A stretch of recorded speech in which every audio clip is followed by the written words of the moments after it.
Assalamualaikum sahabat, bagaimana keadaan kalian hari ini? Kami doakan semoga sehat selalu. Bapak Ibu, hamba-hamba Allah yang saya cintai, baru-baru ini gempar, Mesir gempar, Al Jazeera gempar, kemudian Libya gempar, dan channel-channel televisi Arab memberitakan.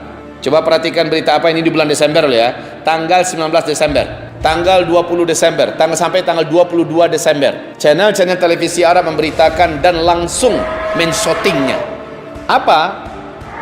Yaitu ikan paus, kedalaman ikan paus biru di kedalaman laut yang paling dalam itu tidak pernah Pak memunculkan dirinya, apalagi ke pantai-pantai, mengeluarkan suara.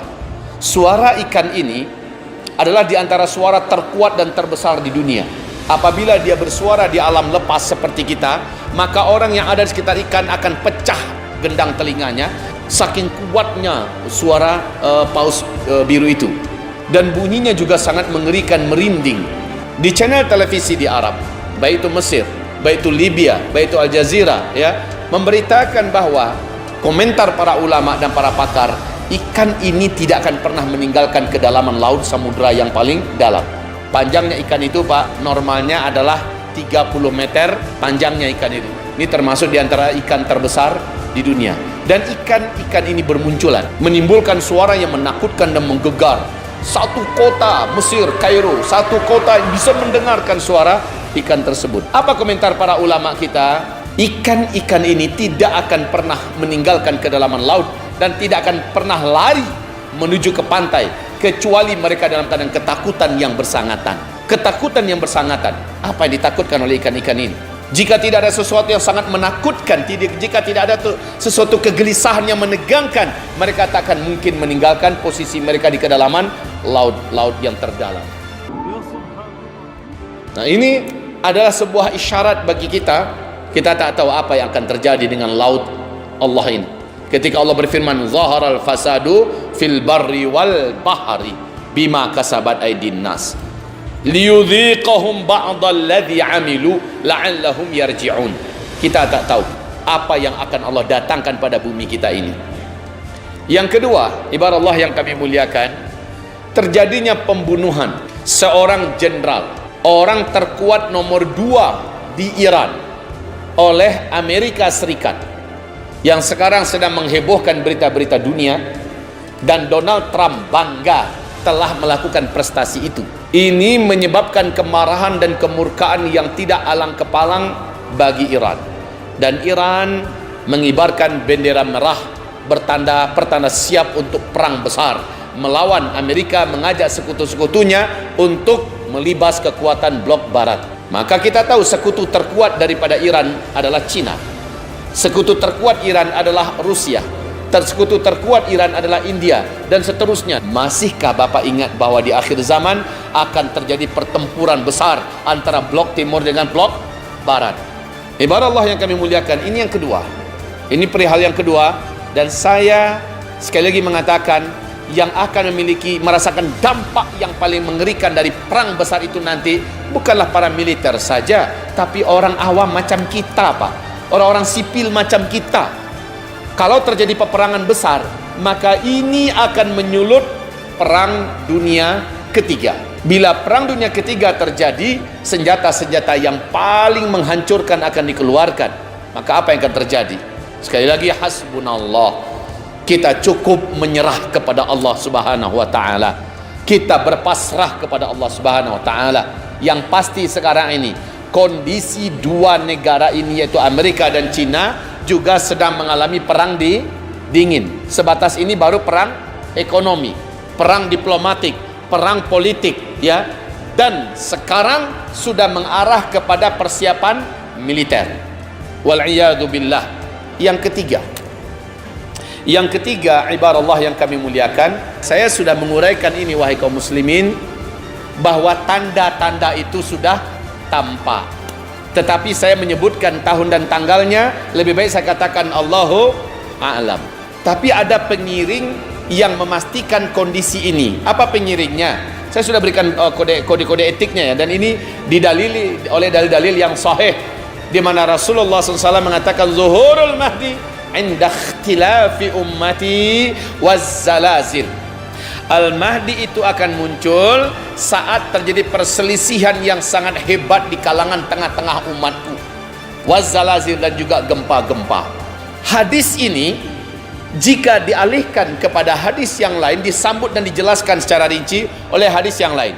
Ikhtilaf yang dimaksud adalah perebutan kekuasaan, memperebutkan siapa yang akan memimpin Mekah, Madinah, atau sekarang disebut dengan Arab Saudi. Dan yaqtatilu inda kanzikum thalathatun min abna'il khalifah wa la yasiru ila wahid minhum.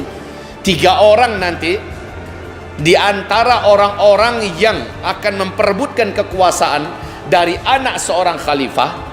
Khalifah itu disematkan kepada istilah siapa yang menguasai Mekah, Madinah menurut uruf orang Arab. Maka tidak akan seorang pun yang akan berkuasa di antara yang bertiga tadi, yang berkelahi tadi. Mereka mengerahkan senjata mereka, militer mereka, peluru mereka, harta mereka, kekuatan mereka untuk saling menjatuhkan dan membunuh antara satu dengan yang lain dalam rangka perebutan kekuasaan Mekah, Madinah. Rasulullah menegaskan tidak seorang pun dari mereka bertiga akan memimpin Mekah, Madinah, karena Mekah, Madinah akan dipimpin oleh Al-Mahdi.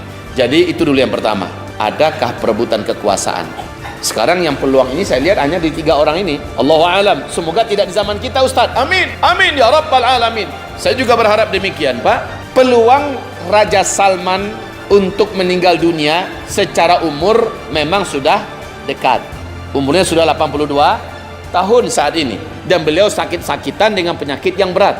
Di samping itu, kondisi Arab sekarang ini secara politik kacau. Saya sudah lengkap ceritakan ini kepada Bapak Ibu semua. 3 orang ini, yaitu Pangeran Muhammad bin Salman sebagai putra mahkota, kemudian pangeran yang terkuat di Arab Saudi juga, pemegang militer juga, Pangeran Mut'im bin Abdullah, anak kandung Raja Abdullah sebelum Raja Salman, kemudian Pangeran Khalid bin Talal. Ini adalah 3 orang yang membuat pengaruh yang besar di Arab Saudi hari ini, dan mereka sedang perang dingin, Pak. Mereka hanya menunggu kematian Raja Salman, lalu mereka akan bergaduh, dan masing-masing mereka punya militer dan senjata, mereka punya harta dan lobi dalam dan luar negeri. Bila ini bergaduh, apakah sudah pasti Imam Mahdi keluar? Belum tentu. Harus didampingi oleh yang kedua, wazzalazil. Mesti terjadi gempa-gempa. Gempa-gempa di mana? Kalau sekarang ini per detik di seluruh dunia berganti-gantian gempa di mana-mana tempat. Coba buka BMKG, Pak, tentang gempa. Hampir per detik di berbagai belahan dunia ini sudah bermunculan gempa-gempa. Gempa yang dimaksud itu oleh Rasulullah adalah gempa di Mekah dan di Madinah dan sekitarnya. Yuk kita lihat ke depan. Apakah mungkin? Ya. Ustadz Abu Fatihah Al-Adnani, masih ingat dengan beliau? Saya dengarkan ceramah beliau kemarin ini. Beliau punya seorang pakar dan ahli, ya, tentang masalah gempa. Ketika ditanyakan peluang gempa yang ada di Arab Saudi, beliau mengatakan, doktor ini mengatakan, untuk Mekah, Madinah kondisi sekarang ini punya peluang sangat besar mengalami gempa-gempa. Bagi saya mengingatkan kepada kita semua hadis Nabi SAW, ketika terjadi gempa di zaman Nabi, apa yang Nabi lakukan, Pak? Langsung Nabi meletakkan telapak tangannya di atas tanah dan berkata, jangan sekarang, bukan sekarang, nanti. Maka tenang kembali bumi itu. Kalau terjadi gempa di zaman kita, jangan buat pula hal yang sama. Kita bukan apa-apa, bukan siapa-siapa, ya. Jadi Bapak Ibu yang kami muliakan, nanti zaman Umar bin Khattab terjadi juga gempa. Langsung Umar naik ke atas mimbar dan mengatakan, ini karena ada dosa yang dibuat secara terbuka dan terang-terangan. Saya akan ketatkan pemerintahan ini. Saya akan kerahkan semua potensi yang saya ada miliki supaya tidak ada yang berbuat dosa secara terbuka dan terang-terangan. Tapi kalau terang-terangan, ini akan menjadikan gempa Mekah, Madinah. Saya bersumpah, kata Umar, kalau terjadi lagi gempa ke depan, saya akan turun dari posisi saya sebagai pemimpin kalian semua. Pertanda menandakan saya ini menyesal telah memimpin kalian dan gagal menjadi pemimpin. Ini keyakinan para sahabat. Gempa di Mekah, Madinah tidak akan terjadi kecuali apabila dosa telah dibuat secara terbuka dan terang-terangan. Nah, mari kita sambungkan hadis ini dengan kondisi yang sekarang, Pak. Natalan juga sudah dibuat sekarang ini. Masya Allah, innalillahi wa inna ilaihi rajiun, ya. Semoga Allah mengampuni dosa-dosa kita semua. Sekarang acara-acara organ-organ, musik-musik, ya, konser-konser di Madinah Al-Munawwarah juga dibuat, Pak. Di Madinah dibuat. Ketahuan pasangan LGBT nikah mengadakan pesta di Makkah Al-Mukarramah. Innalillahi wa inna ilaihi rajiun. Jangan tanya, Pak, berbagai macam jenis masih dibuat sekarang ini. gulat wanita mendatangkan pegulat-pegulat dunia, itu ditonton oleh ratusan ribu penonton, dan bioskop diresmikan dalam jumlah besar-besaran di Arab Saudi hari ini. Maka saya menyaksikan ini untuk mengundang terjadinya gempa-gempa tersebut. Yuk kita lihat saja, kalau memang terjadi kematian sang raja dan 3 orang yang berkelahi, gempa-gempa terjadi, fix. Itu saja kuncinya, Pak. Maka inilah zaman di mana seluruh dunia mengalami bencana-bencana besar. Inilah zaman di mana seluruh dunia akan menyaksikan kehancuran seluruh perekonomian dunia. Dunia akan menyaksikan kehancuran nilai-nilai uang kertas. Dunia akan menyaksikan banyaknya kelaparan dan banyaknya kemarau ekstrim. Coba Bapak rasakan beberapa hari belakang ini, panasnya normal nggak ya? Coba rasakan ini, panasnya normal apa tidak? Beberapa hari belakangan ini. Keluar balik Bapak besok dan saksikan. Normal nggak panas yang Bapak rasakan? Yang Ibu rasakan? Ini bukan panas yang normal. Semoga semua yang kita khawatirkan meleset hendaknya. Amin ya rabbal alamin. Kita akan menyaksikan panas yang mungkin lebih berat daripada tahun sebelum ini. Apapun itu namanya, semoga Bapak Ibu termasuk yang dimaksud oleh Nabi SAW. Dajjal akan menemukan ada kampung-kampung yang hijau dan subur, airnya banyak, rezekinya melimpah, diisi oleh orang-orang beriman dan bertakwa. Ketika bumi kering kelontang, ketika kelaparan ada di mana-mana, ada kampung-kampung yang diisi oleh orang beriman dan bertakwa. Ini Pak yang menginspirasi saya, Bu, yang menginspirasi saya untuk mengajak agar kita mempersiapkan kampung-kampung akhir zaman. Nah Bapak Ibu, hamba-hamba Allah yang kami muliakan, kita terinspirasi oleh hadis ini. Ketika di akhir zaman, orang tega membunuh tetangga karena perut, karena lapar. Itu hanya mungkin terjadi bila kita bertetangga dengan orang yang tidak beriman, betul? Itu hanya akan terjadi apabila kita bertetangga dengan orang yang tidak takut kepada Allah. Ketika perutnya lapar, dia akan bunuh tetangganya. Di dalam hadis Sahih Bukhari, apa kata Rasulullah SAW? La taqumus sa'ah. Takkan terjadi kiamat, di akhir zaman nanti muncul terlebih dahulu tetangga demi perut akan membunuh tetangganya. Dan itu sekali lagi, kalau Bapak mau melihat kondisi yang ada di Palu akhir 2018 dulu, ketika orang-orang lapar, orang mulai menjarah ke sana kemari. Udah gelap mata semua orang, pada baru 3 hari lapar. Ya kan? Bagaimana kalau ini laparnya sebulan, 2 bulan, setahun, 2 tahun? Maka apa yang akan terjadi, Pak? Tapi insya Allah, kawasan kampung orang-orang beriman yang bertakwa yang sudah menyatu dalam satu titik komplek, mereka tidak akan membunuh sesama mereka, Pak. Karena rezeki mereka dijamin oleh Allah. Kalaupun rezekinya putus, mereka orang beriman tak akan berani membunuh orang beriman yang lain. Justru seperti yang saya katakan, akan terjadi saling bahu-bahu merapatkan diri. Demikian ya Pak ya. Masih banyak topik yang akan kita bahas. Silakan subscribe channel kami agar kita bisa lebih dekat dan bersama membahas berbagai topik menarik lainnya. Like bila Anda suka dan unlike saja bila Anda tidak suka dengan video seperti ini. Terima kasih telah menonton dan sampai jumpa.